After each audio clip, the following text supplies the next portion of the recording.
I've discovered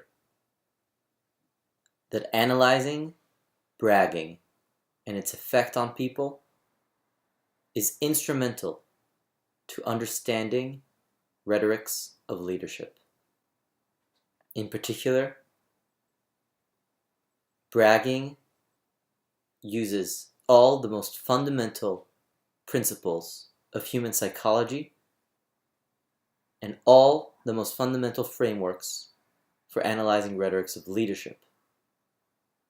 It gives the perfect, concrete base for understanding why certain techniques are effective while others are not. And in particular, the most important finding that every leader must keep in mind at all times is that every leader must demonstrate appreciation constantly, whether it is appreciation for his or her followers, whether it is appreciation for one's mentors, for his or her mentors, appreciation for limitations, acknowledgement of the full situation, or even whether it's just appreciation for the why, for the reason why one is leading.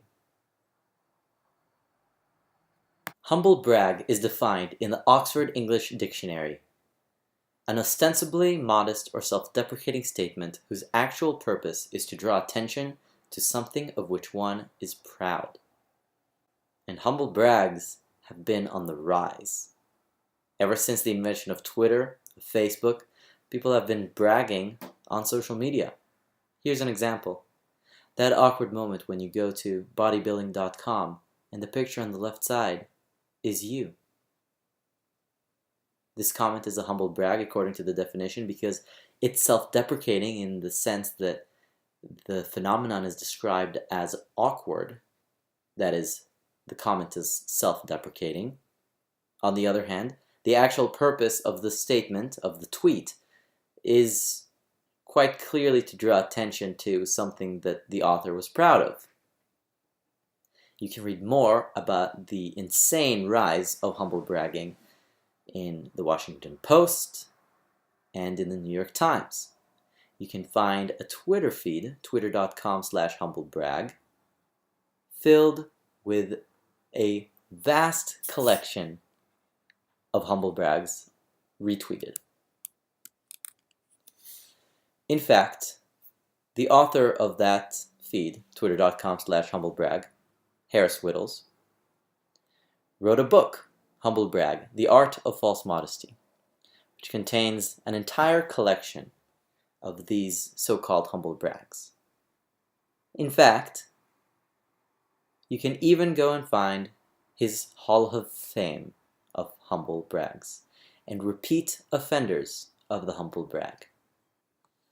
The tremendous amounts of bragging that occurs on social media is a huge testament to our own human psychological need to feel important and to try and raise our own status, our own esteem in front of other people. But humble bragging is not effective. There is a Harvard Business School study scientifically showing that it is not effective, that people can see through it, and that at the end of the day it does not make people respect you. And this is analogous to the way in which sometimes leaders apply rhetoric that they think is useful to them, but really is not. And in particular, a leader does not need to constantly try and hold his or her ground. The best leaders can decide and calibrate when it's best to hold your ground and when you should be one with the crowd.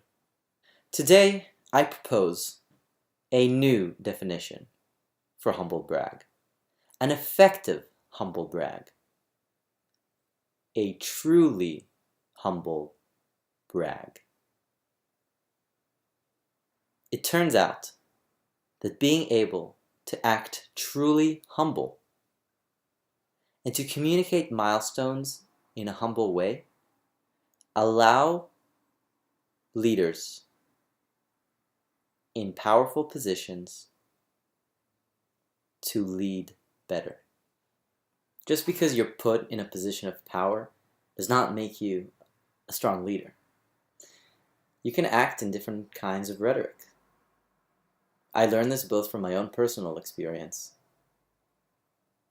discovering that just because I was at a leadership position in a certain club or organization didn't necessarily mean that I was leading well or that people were following or even showing up and doing what I said.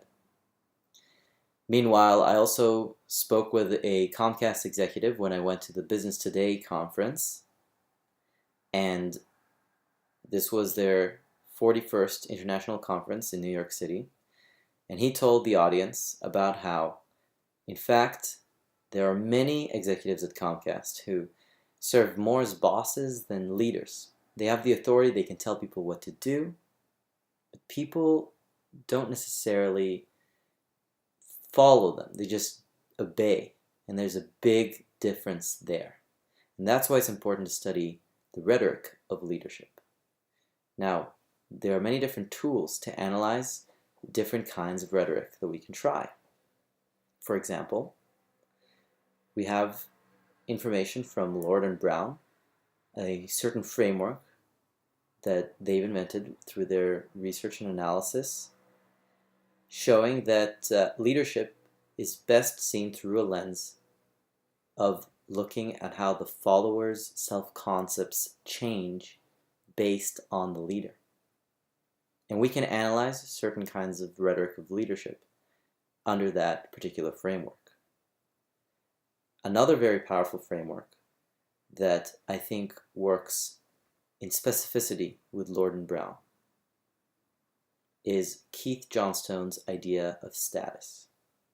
Keith Johnstone was an improviser from England, the UK, and he's kind of grown to be known one of the gurus of improvisation.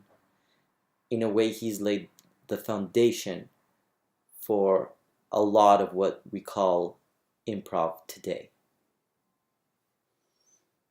And he provides us a very interesting context and a very interesting framework about status.